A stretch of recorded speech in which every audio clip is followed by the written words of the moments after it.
Hello and Namaste. Welcome to the show, The Hidden Gems of India. इस show में हम India के अनगिनत हिडन जेम्स के बारे में बात करने वाले हैं। उसमें से शायद आप कुछ प्लेसेस को जानते होंगे और कुछ प्लेसेस आपके लिए बिल्कुल नए होंगे।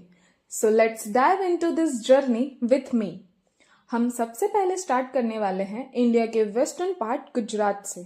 तो चलिए शुरू करते हैं।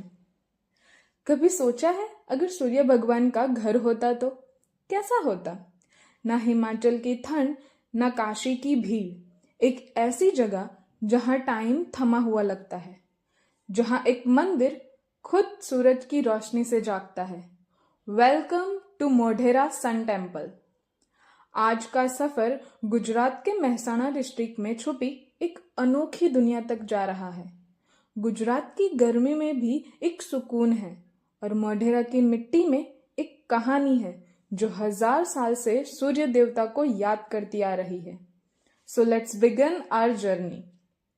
आप अहमदाबाद से निकलते हो, बस या ट्रेन डजंट मैटर, पर डायरेक्शन एक ही है, मोढेरा। एक जगह जो आपके टूरिस्ट लिस्ट पे शायद ना हो, लेकिन एक बार गए ना तो दिल और दिमाग दोनों वहीं रुक जाता है।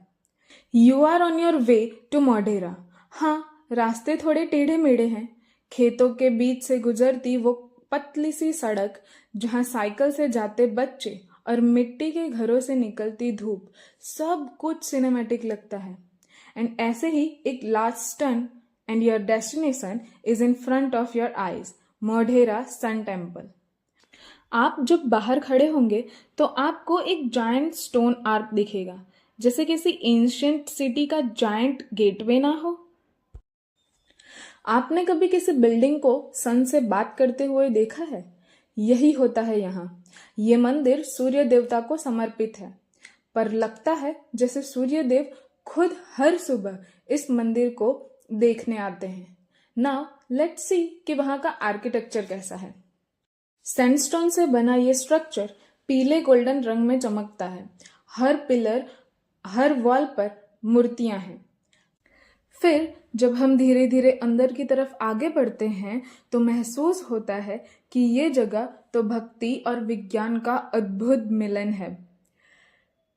मंदिर कुछ इस तरह से डिजाइन्ड है कि एक स्पेसिफिक दिन सुबह की पहली किरण सीधा सूर्य देव के मुख पर पड़ती है।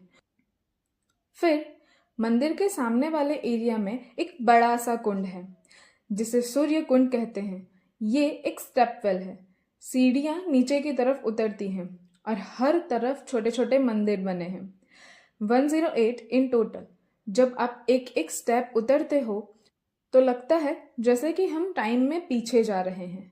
उसके हर कॉर्नर पर कोई ना कोई देवता की मूर्ति है, गणेश, विष्णु, शक्ति और कई अननोन फॉर्म्स। एक अजीब सा सुकून महसूस होता है, जैसे वहाँ का हर एक कोना एक मेडिटेशन जोन हो।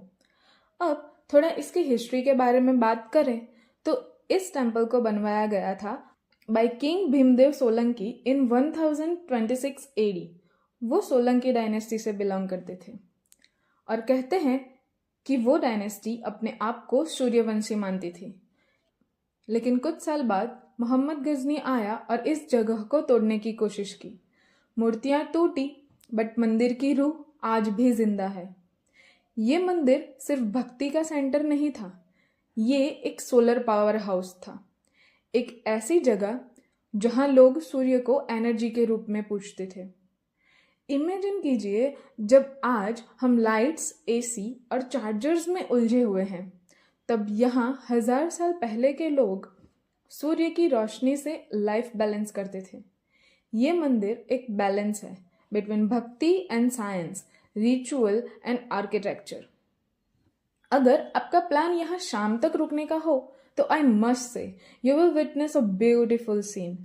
जब सनसेट हो रहा होता है और टेम्पल के ऊपर वो ढलती हुई रोशनी जो गोल्डन ग्लो छोड़ती हुई जाती है, वो आंखों के लिए एक सुकून बन जाती है। शाम को वहाँ एक लेजर लाइट शो होता है। उस वक्त पूरा टेम्पल रंगों से भर जाता है।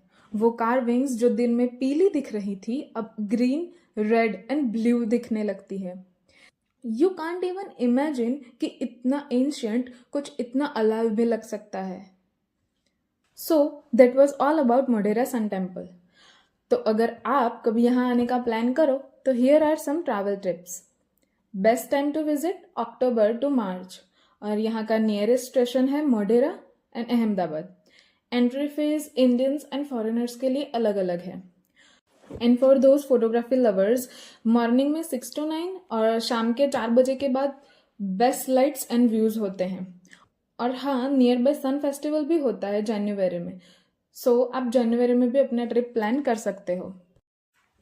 एंड लोकल गांव के बाजार में जाके वहाँ का लोकल फूड ट्राई करना बिल्कुल मत भूलना। तो या that's all.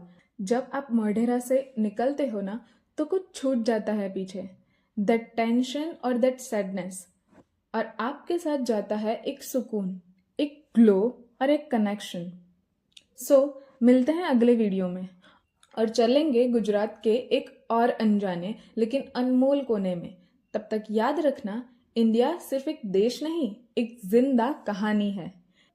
It's me RG and you are listening the hidden gems of India.